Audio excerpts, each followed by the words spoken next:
Hi everyone and welcome to the Rebellion. Take 2. We're trying this again.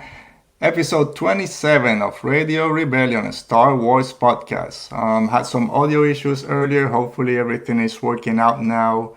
Audio-wise, I don't know. You would think that after 26 episodes we had this microphone and audio issues kind of worked out, but hey, that's live show, right? We'll do it live.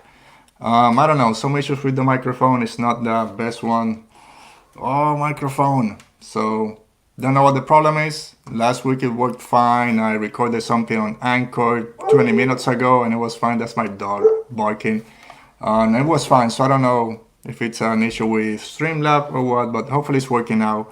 And yes, thanks. As always, I'm Alberto Calderon, your host, and we're here talking Star Wars. And today's gonna be a fun one. We're gonna be discussing a lot of fan questions that you guys sent me over Twitter earlier this week. And then we're going to be talking music in Star Wars and what do we think our favorite characters listen to. And yes, Anthony was one and Michael from 2met2. Anthony, we are back and thanks to you and Michael as always for letting me know when we have audio problems. I'm just using the audio from the laptop now, so hopefully it's enough to get out there to you guys. But yes, we're here talking Star Wars. It's a live show. Things happen. But we're gonna have fun as always. So yes, like I was trying to mention earlier, a quick programming note. Next week, July 4th, our episode is gonna be best celebrations in Star Wars. So not the best Star Wars celebrations, because we know there's Star Wars Celebration got canceled this year, and we have to wait 2 years. But July 4th is a lot of celebration, a lot to be thankful for. So we thought, you know what? Let's talk about celebrations in Star Wars. So that's next week. And 2 weeks from now, episode 29, we're going to be live here on the show, hopefully with no audio problems. We're going to be joined by the woman of Force Light Entertainment. Michelle and Natalie are going to be here, and we're going to be talking about some of our favorite women in Star Wars. So mark your calendars, July 11th. So 2 weeks from now, Force of Light Entertainment will be live on the Radio Rebellion Star Wars podcast. So yes, so before we start, and it was a pretty slow news week this week, there's just one little tidbit to go over before we go to our main topic. But I was watching Empire Strikes Back at some point last week, my favorite Star Wars movie, and I love everything with Yoda, everything about Yoda in that movie. But it got me thinking to something he said and then thinking about The Mandalorian. So Yoda tells Luke that he's been training Jedi for 800 years. So basically he's been a master for 800 years. But at the end during Return of the Jedi, when he's about to die, he tells Luke that he's 900 years old. So basically he started training Jedi at 100 years. So we know the child, baby Yoda, is 50 years old in The Mandalorian. So if he's 50 years old but Yoda has been training Jedi for 800 years, why isn't Baby Yoda already a Jedi Knight or something, right? Because Yoda had to start pretty early if he's been training, basically being a Jedi Master since he was 100 years, if he's been training Jedi for 800 years. So, I don't know. Something to think about? Am I thinking too much about it? Probably. Who cares? All right, so let's go to our only news topic this week, and it was something that I didn't want to talk about first. Or not really not talk about, didn't want to follow this news, I guess. We got our first look at Star Wars The High Republic, Light of the Jedi by Charles Soule. They posted the first chapter, and I tried to stay away from excerpts and big things like this because you don't want to be spoiled, you want to learn from the story as you're reading the book. But it went ahead, and sorry, I forgot to do something, so let me go back. Again, it's production now. So yeah, Star Wars news. There we go, Star Wars news. So our first topic, we're going back, is the High Republic Light of the Jedi Chapter 1. So, I don't know if this is really a spoiler or not, but for people out there that want to go in blank into the books, you might want to stay away for a little bit if you didn't read the first chapter. But after a few days, I said, you know what? There's really nothing else to talk about. Let me go read it real quick. And what can you expect, right? It was a great read, a great chapter. And let's talk about it real quick. So Light of the Jedi by Charles Soule is going to be our introduction into the High Republic.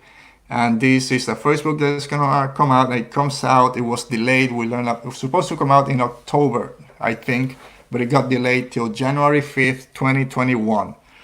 But we're introduced in a quick prologue. We learn that it's a peaceful union of like-minded worlds where all voices are heard. So this is basically the state of the galaxy and what the High Republic is at this point in time, 200 years before the events of the Phantom Menace.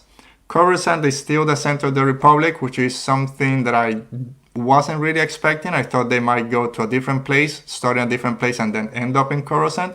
But I guess at this point, 200 years before Phantom Menace, Coruscant is already the center hub of the galaxy. It's led by Chancellor Lina So. Is a Chancellor of the High Republic, and they are exploring the Outer Rim. So basically, they have the core, the Inner Rim, and the Mid Rim is already explored, and they're starting to explore the Outer Rim. And that's basically where we're at the start of the High Republic. And yes, Anthony, you're right. Lucasfilm won't let anything spoil the new Star Wars. This is what Star Wars is going to be moving forward. I'm going to be talking a little bit more about this in one of the questions that you guys sent me. And thanks to Michael for making it back. And Michael, like I told Anthony at the beginning, thanks for letting me know about the audio issues. And you would think that after 26 episodes we had this figured out, but we don't. We're amateurs still at this. But anyway, it's fun. So yes, High Republic, Light of the Jedi, we're also, as they're trying to move into the Outer Rim and bring those people in, they have an outreach program called Starlight Beacon, which is this outreach program to reach out to the worlds of the Outer Rim and incorporate them into the Republic. And that's basically the set of the era. The stage is set for what to expect in the High Republic, and then it goes into talking a little bit more about the Jedi of the era. We've learned from past reports that think about them as Texas Rangers. They're out on the edge of the world trying to police everything. But here we learn a little bit more in story what the Jedi of the Outer Rim are. So basically they work closely with the Republic, which is something that as the story of Star Wars go, especially in the prequels, we know that the Jedi are too close to the Republic, to politics, the Senates, the Chancellors, and all that, and they kind of change what the Jedi should be and all the problems that come with it. So we see that 200 years ago, they're already starting to have the relationship with the Republic and politics. But yeah, so the Jedi that are out on the Outer Rim that decided to establish outposts in the Outer Rim to help the people that are out there. But the Jedi that have those outposts have little to no assistance from the Jedi High Temple, which again is still on Coruscant. So this is where I think things are going to be interesting. You have Jedi on the edge of the world, basically with no support from the High Council, trying to decide how to police, how to deal with new creatures, new species, people are having trouble. How do the Jedi do this? So again, it will be interesting how Jedi behave without the constrictions of the High Council. We know that we've talked at length as Star Wars fans how strict the Jedi Code is, and when Jedi stroll a little bit too much to one side, it can let either you fall all the way to the dark side, you leave the Jedi Order, you fall in love. We're keepers of the peace, not soldiers, all that stuff. So it'll be interesting to see that Jedi on the edge of the world having to decide by themselves how to deal with different situations, and how being out there with no assistance, how it changes their perspective and their way of being. And we'll see a bunch of those rogue Jedi, Western Jedi that we always wanted to see. And maybe something happens that then the council decide, no, the Jedi out there are too reckless. We're going to make some more strict rules, and maybe that's why. So yes, so then we jump into chapter 1. We're introduced to the Legacy Run and Captain Hedda Cassett, who's an ex-military, but right now she's running a freighter. This trip, she's transporting settlers from overpopulated Mid-Rim and Colony worlds out to the Outer Rim. And we know all about this. People want to make a better life for themselves. They might be in a place that's too crowded, there's no job, the marketplace is too full, so they have to try and find something else. So they're moving to the outer rim. Captain Cassidy's taking them over there, trying to seek new opportunities, new lives for themselves. She leaves the bridge, which to me had a Star Trek feel. She's in the bridge, she stands up. The first in command that takes over, oh, captain on the bridge, or captain leaving. The second in command is giving orders. So you had a real Star Trek feel to it, I mean, at least that part.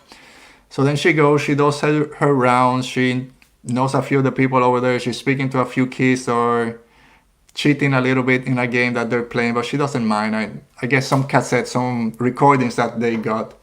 But so anyway, so then she makes her way back to the bridge. Everything is fine, but as soon as she sits down back on the captain's chair, alarms start sounding. There's a report that there's an incoming debris on the hyperspace lane. And to her, this shouldn't be an issue. There's never anything in those hyper lanes. The calculations are made to avoid anything. But then she looks at the readout, and there are 10 seconds away from impact. So she takes manual control of the ship, does this weird maneuver that she avoids the crash, but what's the name of the ship again? The Legacy Run is such an old ship that the maneuver she makes starts breaking the ship in half. And the chapter ends with the bridge basically ripping apart and everyone inside dying.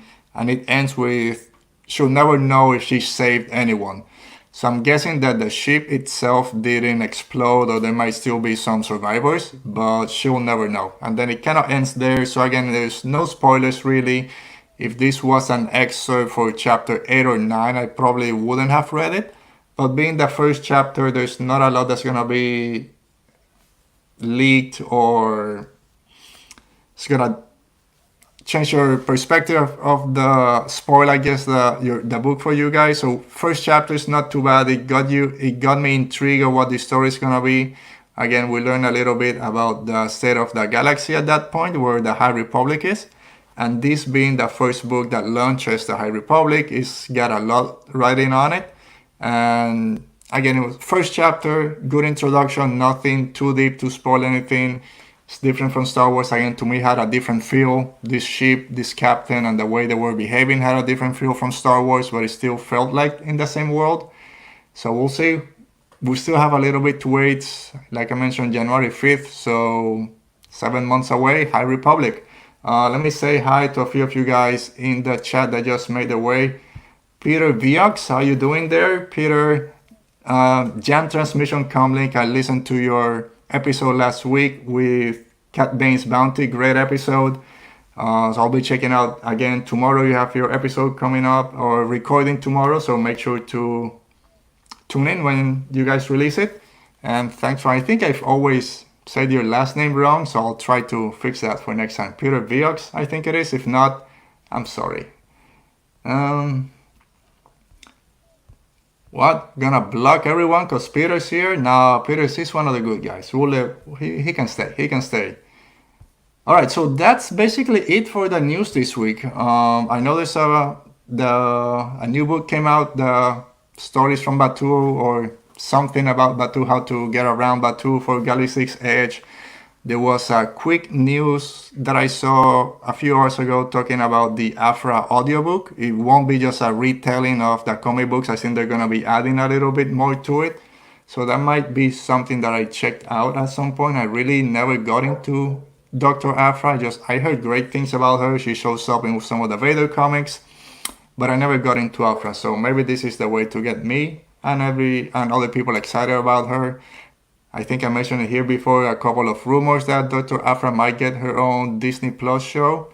So again, this is a great way to introduce her to the general public and see what happens. But with that said, that is for Star Wars news. So let's go to our main topic, which is Music to My Jedi Sith Rebellion Imperial Ears. So we're going to be talking about music in Star Wars, and let me talk about this a little bit before we start. And this is where, for you guys in the chat, make sure to jump in with your comments on what you think about some of the characters in Star Wars and what they might be listening to during their off time, in missions, or whatever. So I've been wanting to do a music episode, if you want to call it that, for a while now. Music is ingrained in Star Wars. One of our favorite things about Star Wars is the music from John Williams, Powell, Kevin Kiner, Michael Giacchino. Everything in Star Wars, all the music now, the Mandalorian music, is all great. But it can be something as simple as, let's just talk about our favorite themes. Yeah, that's subjective and all that stuff. And I want to do a different, at some point, I'll do another one talking about all our favorite themes, but which one were the best use of each of those themes. So again, watching Empire Strikes Back a few days ago, I think every scene that Vader shows up, the Imperial March is right there. That's what makes it so iconic. But which use of the Imperial March is the best? Which use of Binary Sunset hits us in our feels? Which use of the Millennium Falcon is the best? So I'll probably do that at some point, but that's going to take a lot of time, a lot of investment, a lot of studying to figure it out. So not yet. But I got this book the other day that I think a lot of you guys have gotten already. And it's Star Wars Shadowfall, second book of the Alphabet Squadron trilogy. And as we know, one of the main characters, she's there, Chestnut Chadwick. If you read the first book, she's very into music. Every time she's in her Y-Wing, she's putting a different jam on. So this got me thinking. So again, Star Wars is known for its music. But what do our favorite characters listen to? So let's talk about it. So Luke Skywalker, Anakin, Vader, Leia, all those characters, what do they listen to? So I'm going to run down a few things, and I want you guys out there in the chat, and if not later in the comment section, if you're watching this later, drop what you think some of our favorite characters are listening to. And yes, thanks Anthony for posting your Shadowfall audio listen to come join us in the chat. As always, we love when you're here, and yeah, we won't go too long, so we won't hold you back too long, so you can keep reading Shadowfall, and I want to keep reading also. So I put this out there on Twitter a few days ago. Hey, same thing, what do our Star Wars characters listen to? And I heard back from a couple of you guys, and some others you just went completely off, and I loved it. So let me go over a few of the things that you guys mentioned before jumping into what I think our favorite Star Wars characters might listen to.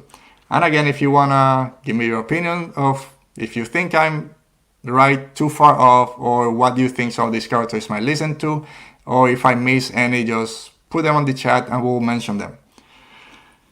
So let's start with, where am I? From a certain point of view, over there, Adam and Josh sent me a couple, and I'll start with, they wrote for Anakin as he's going to the Jedi Temple, about to talk to the younglings. He's listening to Oak Ridge Boys, Thank God for the Kids. And that's just bad. That's wrong, certain point of view. Anakin can't be thinking about what's Thank God for the Kids when he's about to take them out. And then the Force Losers podcast thought like I did. If I did this, think about myself, everyone would be listening to heavy metal or hard rock, and then it wouldn't be too much fun. But Force Usage Pod went ahead and sent a couple of options, and they said Palpatine is listening to Metallica, Master of Puppets. And I think there's nothing better. We should shut the show down, because if someone's listening to puppeteering anyone, it's going to be Palpatine. So Palpatine listening to Master of Puppets is a great call. They also said Darth Vader to now that death day comes. And with Vader, you know that death is close by. So yeah, another great choice. And then the Peace and Parsecs guys jumped in.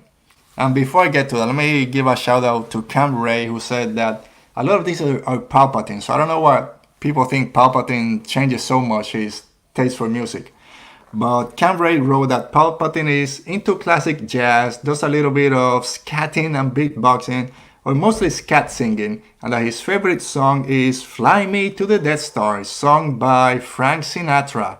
I think that's just great. That's a great call by Cam Ray, so thank you, Cam.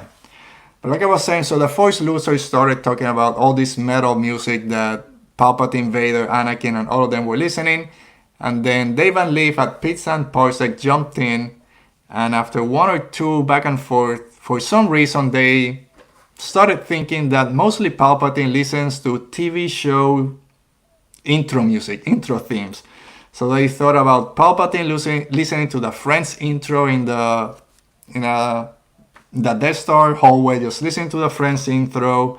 Then they jump in with the Golden Girls and Happy Days and all that stuff. And they finish off with, if you watch Scrubs, you know that the main characters jump on each other back and scream, "Eagle!" as they're going down the hallway.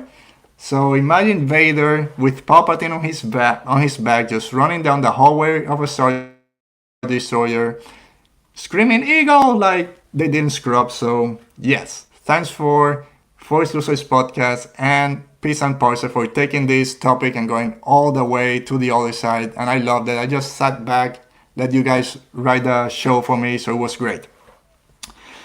So let me jump in and say a few of my options if we just go by specific songs. So all the Jedi after Order 66, I think they're all listening to the Offsprings. The Kids Aren't Alright, because the Kids Aren't Alright. If you're a Jedi, Order 66 is not gonna be a good one for you. Staying again with the rock and heavy metal theme, Tarkin, not Krennic, because Krennic doesn't make it too long, but Tarkin riding the Death Star, just Seek and Destroy by Metallica. Let's see, Jeddah, Destroy It. Scarif, Destroy. Alderaan, Destroy. Seek and Destroy. So I think Tarkin, Seek and Destroy by Metallica. And then I was thinking, Metallica's, that's my favorite band, so obviously I have a few. This is the last one for them. So they have a song called Ride the Lightning. As we know, the Sith,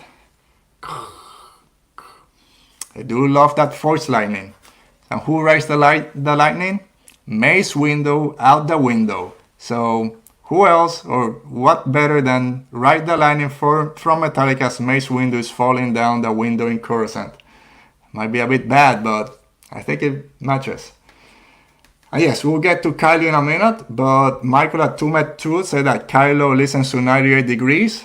Maybe, you don't know. It's Kylo. When he takes that shirt off, that's a boy band right there.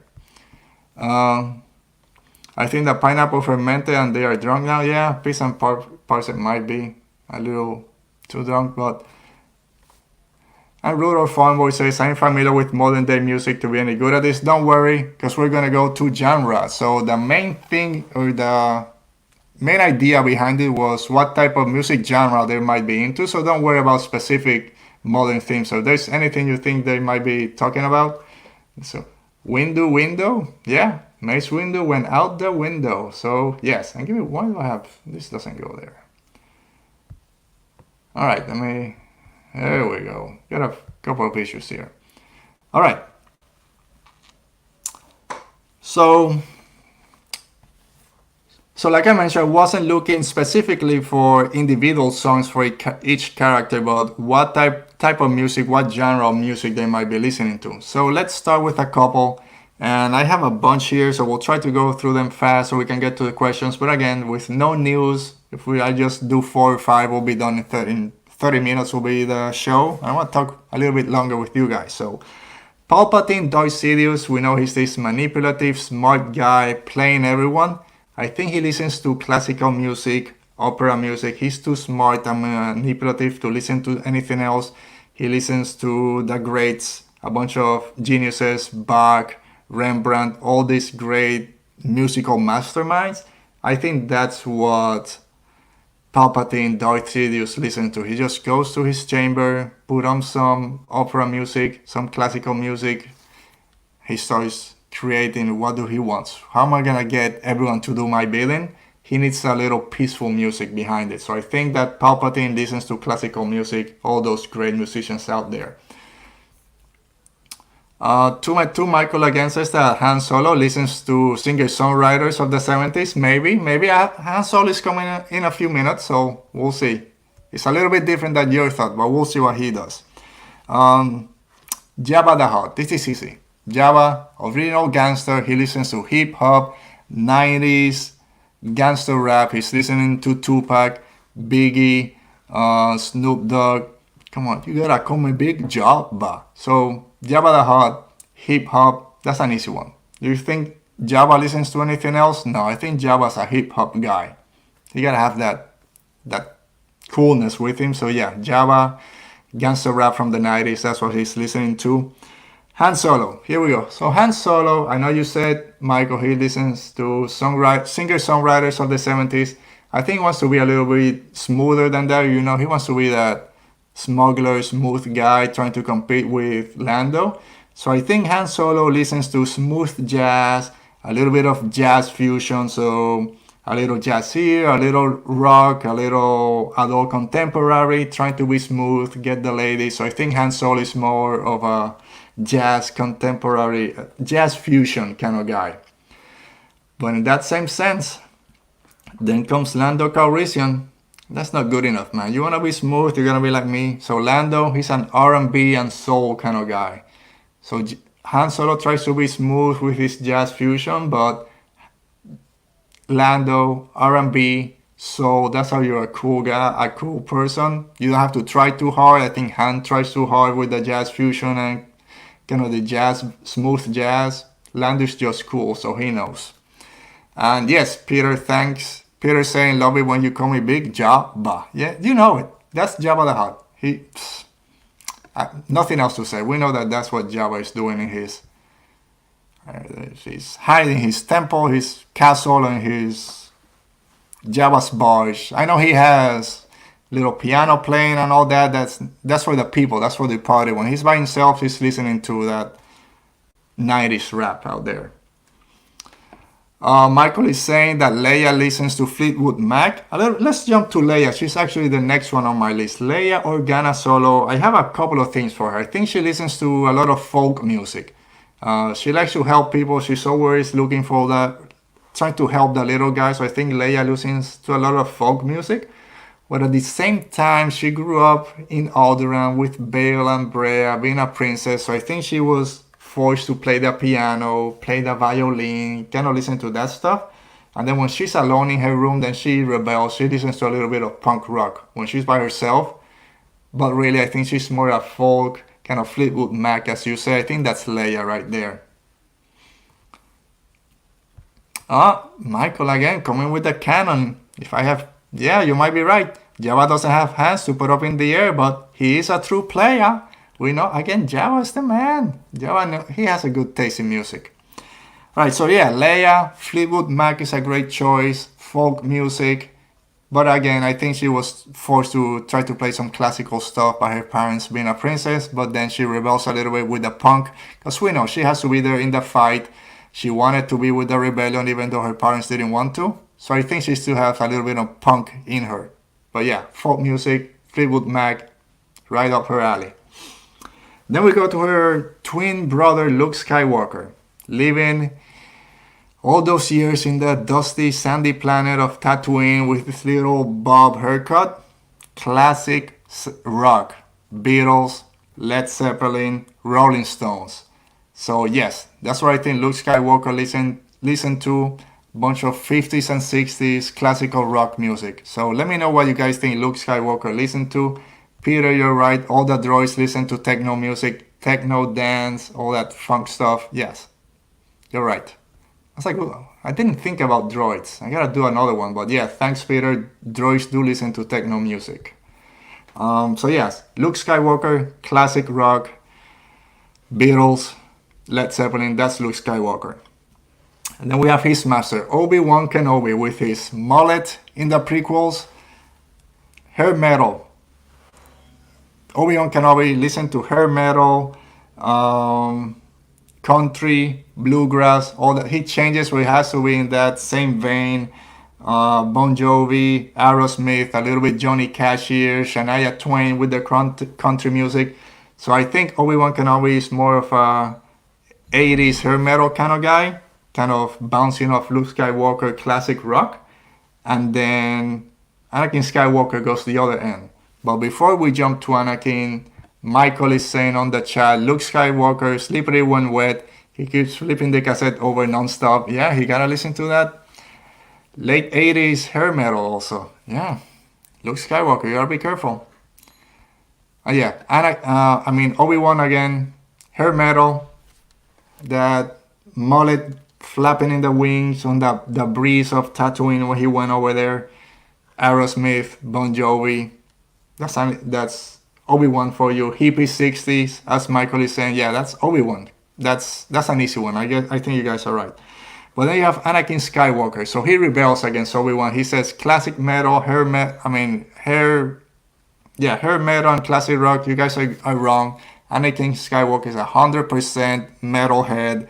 You saw his hair in Revenge of the Sith, all dressed in black and deep gray, deep red or deep brown. So he's a heavy metal kind of guy. Thrash metal, Metallica, Slayer, Megadeth, Pantera. I think Anakin would go completely opposite to Obi-Wan Kenobi and Luke Skywalker. Before I keep going, I jumped a few things. So for Obi-Wan, from a certain point of view, also wrote that he listens to Cheap Tricks. Hello there. Might be a cheap shot from Cheap Trick, but yes.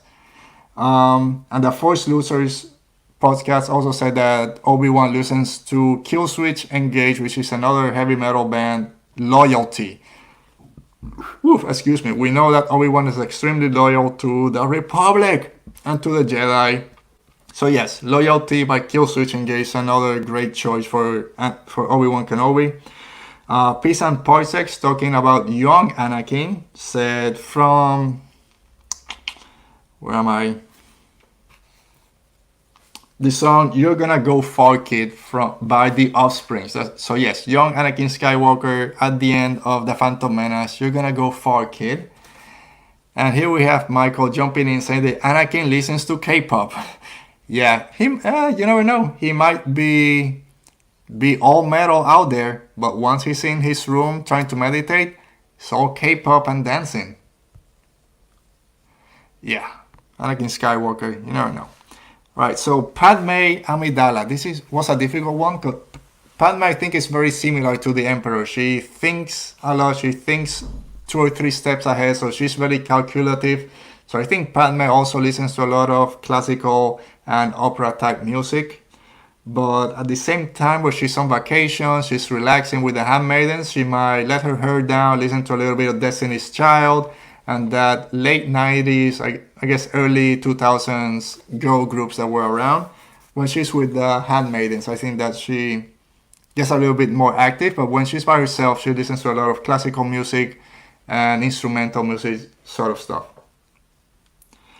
And then we jump to my guy, Boba Fett. Let me show him again. Boba. Yeah, I gotta talk about Boba Fett. So I think Boba Fett doesn't listen to music. I think Boba Fett listens to books on tape. If we want to make it a bit more contemporary, he might be listening to podcasts, and he's sitting inside the Slave One just waiting. He waits there for Han Solo to come out of the trash. He's waiting in the asteroid field. He learned this from Jango Fett, waiting for Obi-Wan in that asteroid field also. So I think Boba Fett just sits in the Slave One, listening to books on tape on how to be a better bounty hunter, maybe listening to a few murder mystery podcasts. And then, because he gotta pay attention. He can be lost in the music and then he'll lose his quarry. So he's there, keeping an eye on everything, listening to a couple books on tapes, listening to a few podcasts. And then, oh, there they go. Shut it off, put pause on it, like Anthony did with the audiobook for Shadows Fall. That's Obi-Wan. Books on tape, audio, stop it, go get your bounty, and then hit play again. So yeah, Michael then says for Padme, Tool, New Kids on the Block, Bananarama, a bit of the best and everything. Maybe she might listen to a lot of different things, and that we're gonna be talking about someone in a few minutes that I think listens to every single bit of music out there. And I usually don't like people that say that. I don't like it when people say, "Oh, listen to anything." No, you don't. But yes, it's gonna be someone, and actually it's our next character, which is Finn. I think Finn listens to every single piece of music that might be out there for the simple reason that he grew up in the First Order, and you know that the First Order didn't let them listen to anything. They had Captain Phasma on their ear 24/7. They didn't let them modify their helmets to play music. So I think Finn didn't listen to anything until he defected and joined the Resistance. And then he just started to listen to every little piece of music, pop, K-pop, country, bluegrass, merengue, salsa, whatever. So Finn listens to everything. He just wants to get, oh, what's this? It's a new one. This is a new one. So yeah, Finn listens to every single piece of music out there. And Rey Skywalker. I think Rey was a difficult one also to think about. She's out there in Jakku. So I think she listens to whatever is popular at the moment. So a lot of number one hits. So I'm sure there's not a lot of radio stations on Jakku. So they just probably get whatever is the most popular thing. I live in a small town in Florida, and if you go to a regular radio stations, they just play the same songs over and over. It's whatever is the number one hit of the summer or whatever. So I think that's what Rey got in Jakku. She just, whatever was the most popular song, that's the same one that played over and over.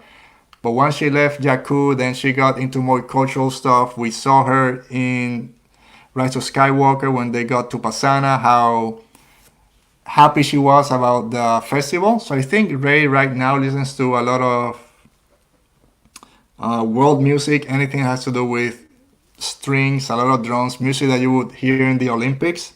So yeah, a lot of world music, anything with chants, string instruments. So I think she wants that big sound that incorporates culture. I think that's what Rey is into. But at the same time, we know she has that teenage angst in her. So she does listen to a lot of punk rock when she's, you don't know me, no one knows me. Let me just play some 70s punk rock, and that's what, some Clash and stuff like that. I think when she's by herself or she's feeling angry, that's what she's into. But just on a regular day, she likes listening to this big world cultural music. And from Rey, we jump to who else but Kylo Ren / Ben Solo. If you if you read the Rise of Kylo Ren comic, in episode 3 or on the third comic book, I think it is, or the fourth one, he's dressed all black leather, very Joey Ramone kind of thing. So you say, oh, he listens to the Ramones. I think Kylo Ren listened to, he's from the 90s, so he started listening to a lot of new metal. All these bands that try to incorporate rap with metal, Korn, Limp Bizkit, what else we have? Kid Rock, all these type of new metal bands, and which were cool for a little bit.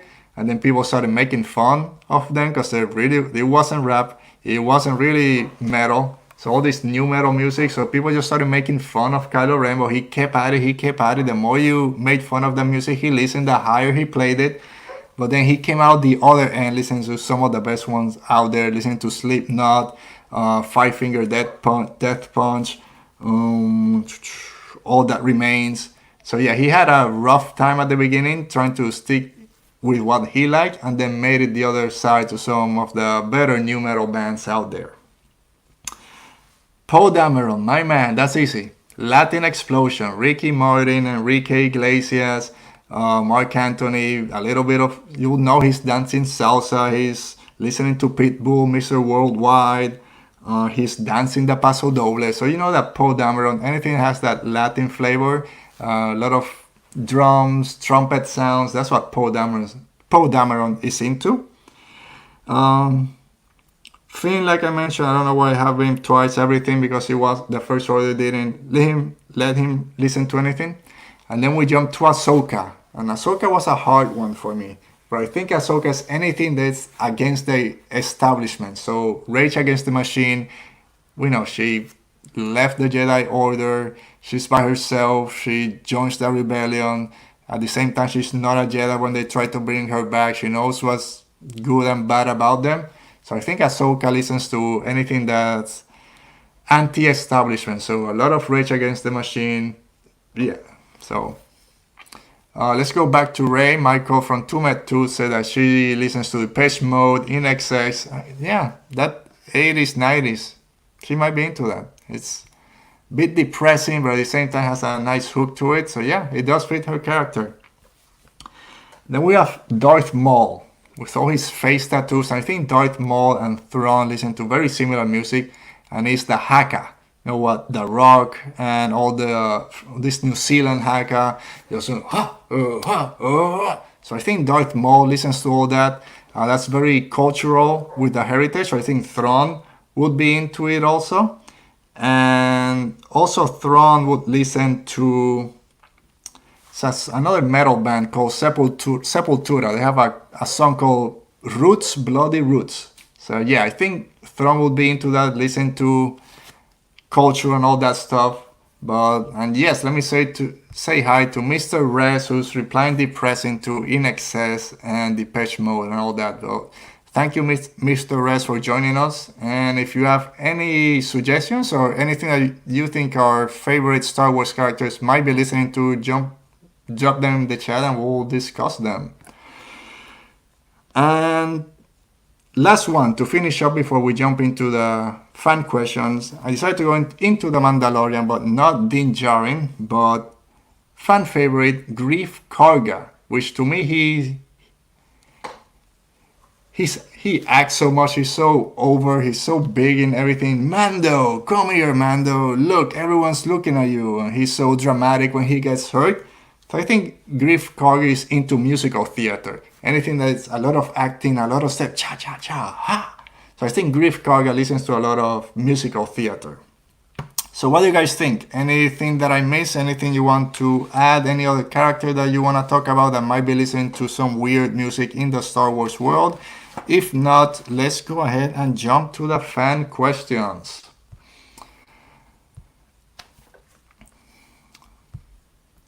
So hashtag ask the, and I gotta do this again because I forgot. There we go.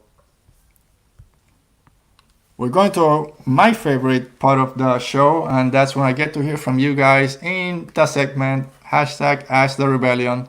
I always put out that tweet out there, usually on a Wednesday or Thursday, to send me your questions, anything you guys want to talk about, any questions you might have. I'll do my best in answering them. So we do have a bunch of great questions today. I did ask, and I love when I have my staple of you guys, fans that send me questions almost every week. I love it. I also wanted to listen to a couple of new voices, people that haven't sent any questions before, and we did get a few of those, so we'll get to them in a minute. So let's start with someone that's on the chat right now, and that's our friend Anthony A. Rudolph Farmboy, who asked. And for you guys on the chat, make sure to jump in with your answers also. Any suggestions, anything that I missed that you think should have been answered different, let's go ahead. But Anthony asked, and let me look for the full question here. So Anthony, we know he's always sharing what podcast he's listening to. So he says, I share who was all in my Star Wars podcast playlist a few times each day. Who's all in your podcast playlist?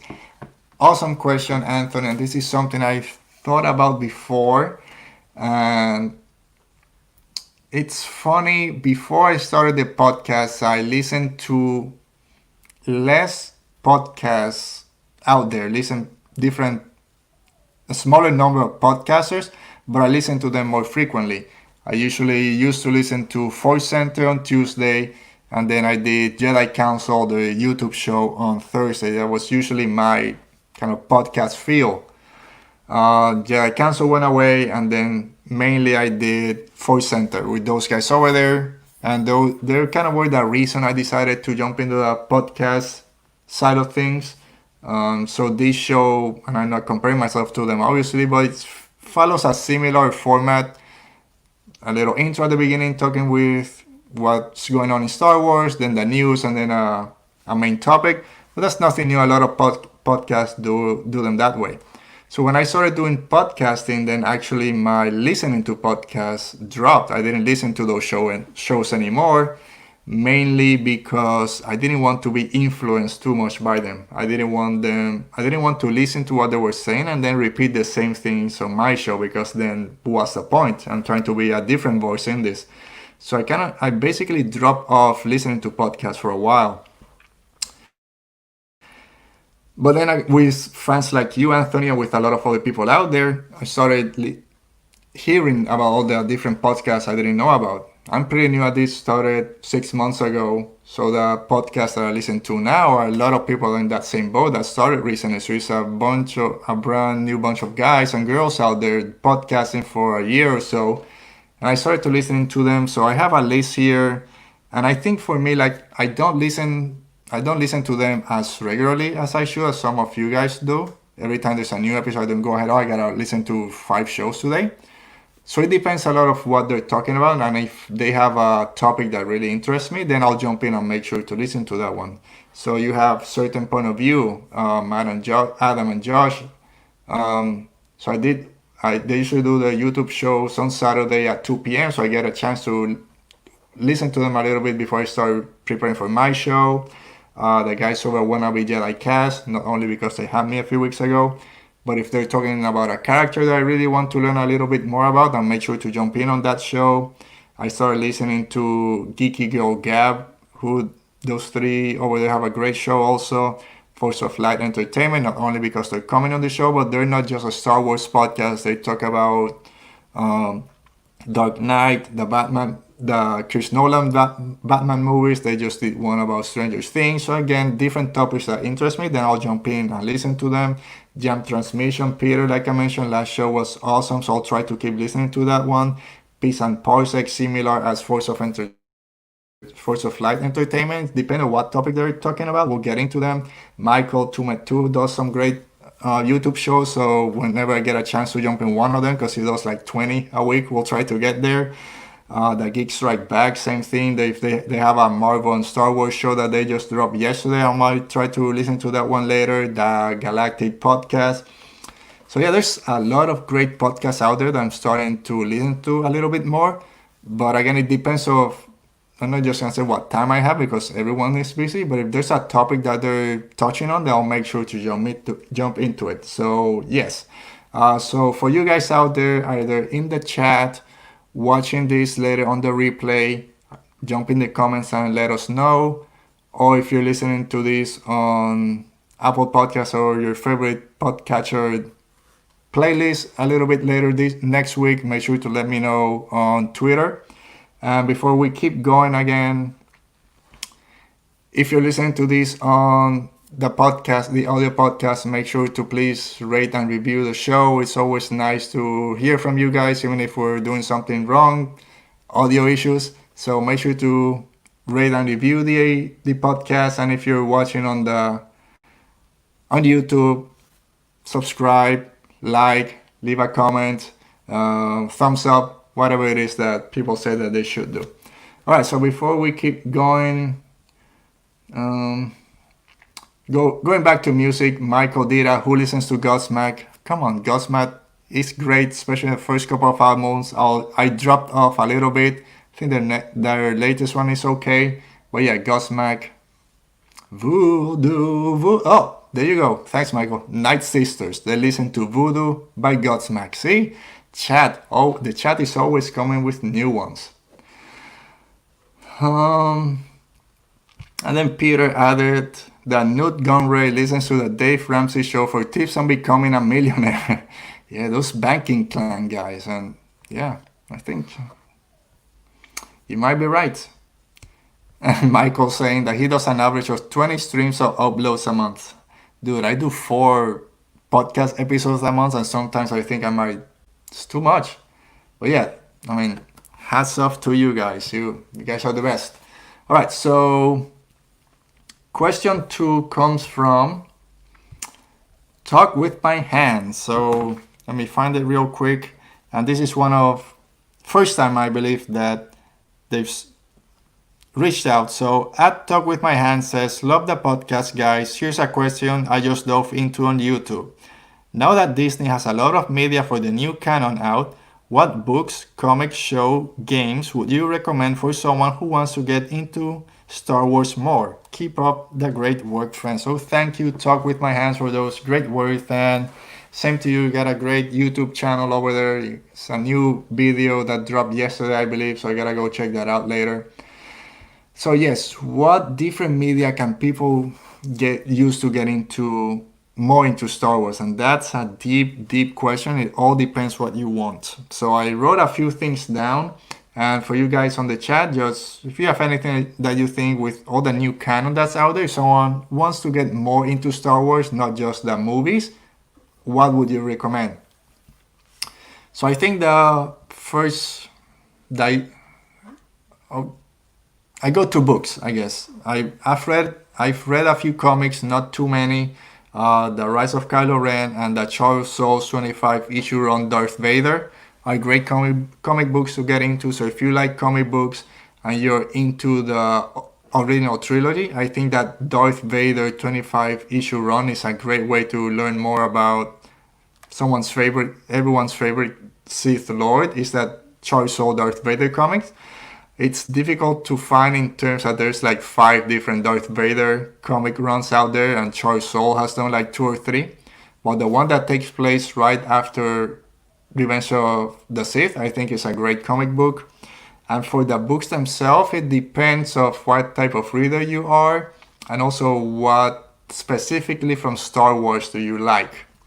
If you're an OT kind of person, Lord of the Sith, which focuses a lot on Darth Vader and Palpatine, Alphabet Squadron also, not just because I'm reading it now, but it's right after Return of the Jedi, so it touches a little bit about those past incidents in Star Wars, but it is with new characters.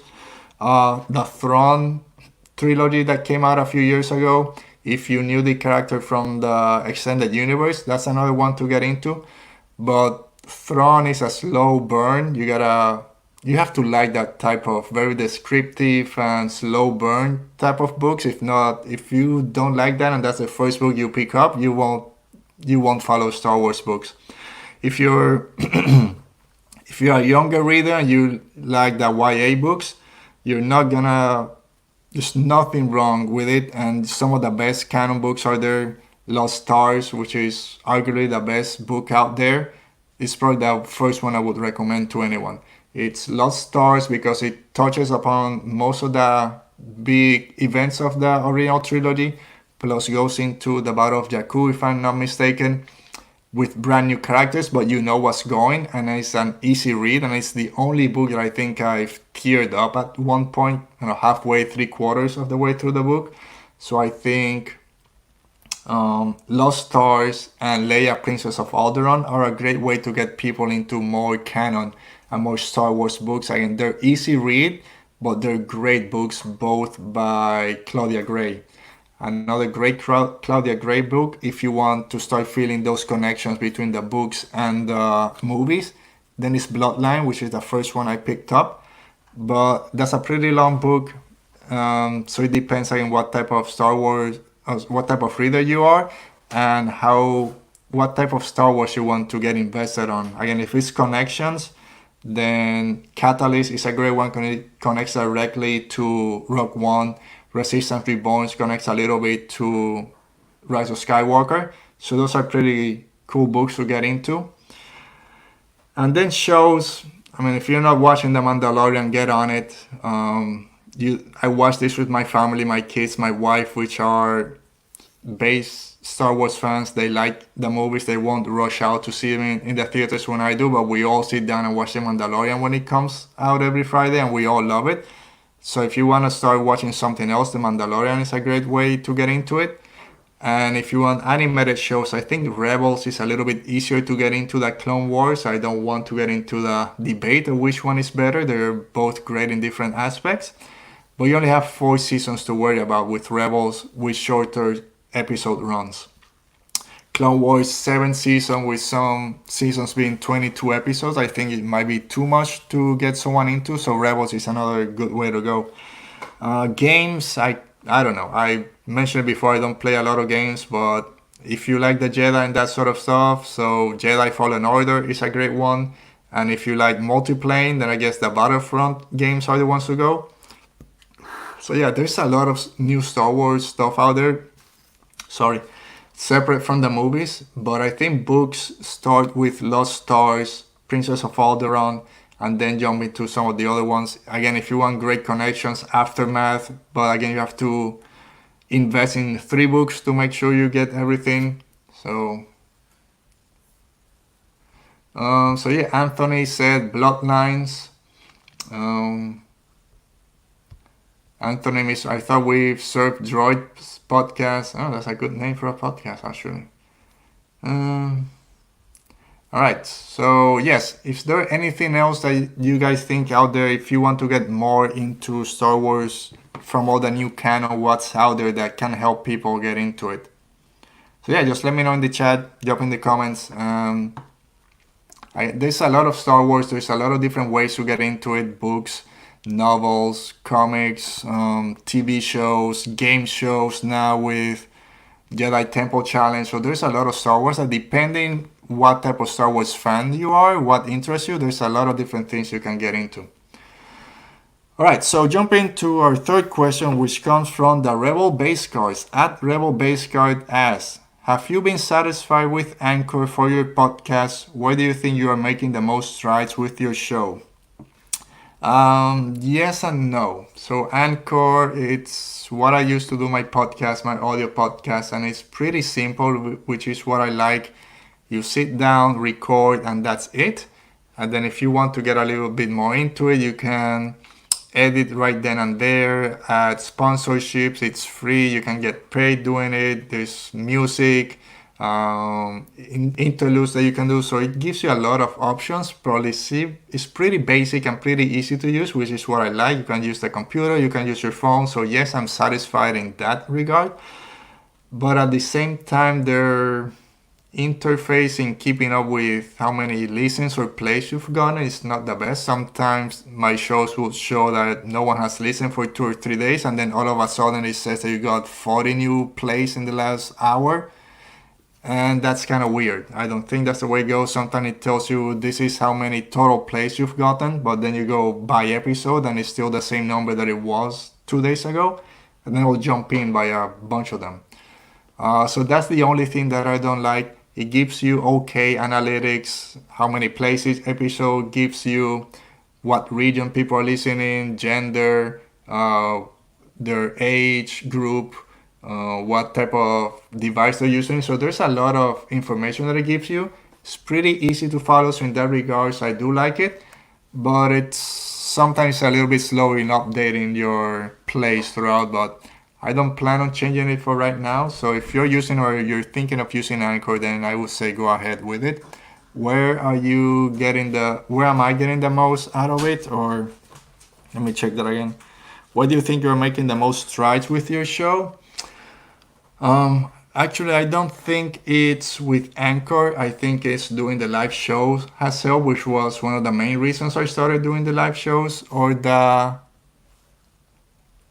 YouTube channel was to drive more people to the podcast. Initially was just doing a couple of shorts, but I think doing the live show brings out more of my personality, lets me interact with people, which is what I wanted when I started the podcast.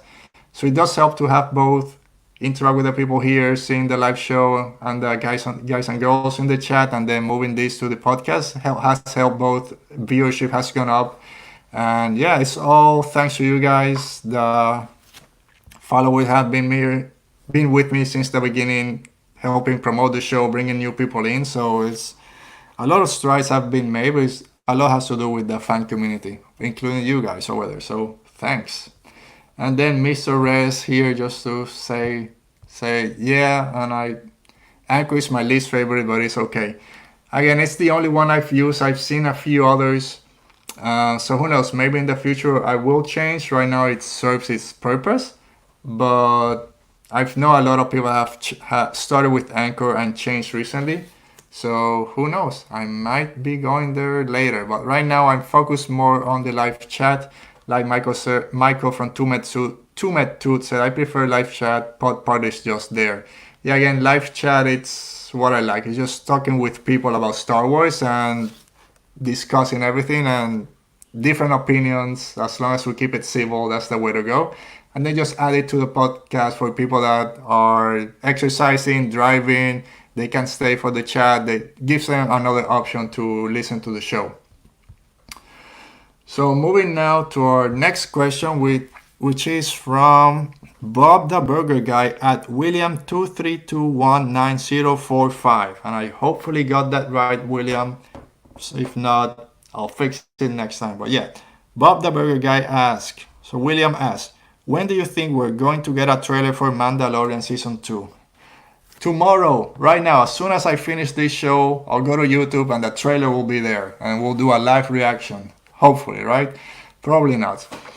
So honestly, I think we're probably gonna get it during celebration. So I hope that it's still gonna be that same time frame. So I would say late summer, sometime in August, whenever celebration was gonna be, which I think was mid to late August. I think that's where we're going to get the trailer for Mandalorian. I'm still holding out hope that we get some sort, not a virtual con like San Diego Comic Con is doing, but maybe a 1 day, like 2 or 3 hour big event like Marvel does, and they talk about movies, they talk about the TV shows, new books, new comics, and all this, and that's when it shows up. So hopefully this happens, but seeing that it's almost July and there's been no mention of it, I don't know if it's gonna happen. So I would say that in the next month and a half to 2 months, we'll probably get the trailer for Mandalorian season 2. So hopefully by the end of August, we'll have seen it already. We hope, right, William? We hope. What do you guys think in the chat? You think we might get Mandalorian season 2 around August or sometime before then? I don't know. They're having too much fun over there. So yeah, Mandalorian season 2 can't come soon enough, and that trailer can't come soon enough either. So another first caller or first asker, because I know this is not radio, they're not calling, is Wookiee Radio, and the question is, so this is from Ken, Derek, and Mike from at Wookiee Radio. What High Republic book are you looking forward to? And this goes with our news about Light of the Jedi. So there's two. So if you listen to episode 25 with Wannabe Jedi Cast and the Geek Strike Back, one of the questions that we talked about was what are we most excited for the future of Star Wars? And for me, it was the High Republic. I'm really into the new canon, and I think the High Republic is going to expand Star Wars to what we didn't think they were ever going to do. It's 200 years in the past. Everything is going to be new characters, new situations, new foes, new planets, everything. So I'm really on a high for the High Republic. And Charles Soule's book, Light of the Jedi, which is the first one that's going to come out, which has to set up the stage for everything High Republic, it's right up there. That's my second most, the one I'm looking forward to the most. That's my second one. Because it is so important. If Light of the Jedi bombs, if it's not a good book, then it does it the stage that it's a bad stage to set for everything that comes after. Or everything else might be great, but if that first one doesn't hit, it's gonna be a difficult way back up for the rest of them. So Light of the Jedi has a lot writing on it, and for them to say this is what we're gonna start with shows that it's gonna be a pretty awesome book. We hope so. Light of the Jedi by Charles Soule, but I gotta go with the top writer out there, Claudia Gray, and Into the Dark. That's the one that I'm really excited for.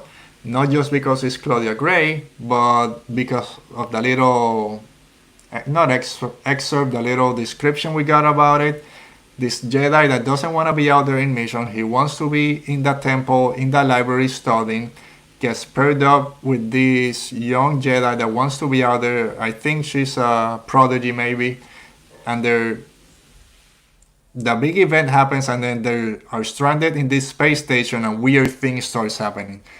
That's the one. I think Claudia Gray, a Jedi that doesn't want to be there with another Jedi that's very excited and has that horror suspense vibe. That's the one that gets me the most excited. Is Claudia Gray's Into the Dark, followed by Light of the Jedi. Into the Dark, Light of the Jedi. Who knows if those names have those titles play against each other, but those are the two that I'm really excited for. So yeah, great question, at Wookiee Radio. Then our final question comes from friend of the show at Semperfi Danny, and this, yeah, I wish she was here on the chat to talk about this because I did have a question for her about her question. But she asks, do you think future Star Wars project will be something completely separate from the Skywalker saga, or will there always be at least an aspect, like a character or event, that will link it back to the saga somehow? That's a deep question. There's a lot of different ways you can go about answering that question, so I'll answer it in a few different ways. And if you guys in the chat have some comments, make sure to let us know.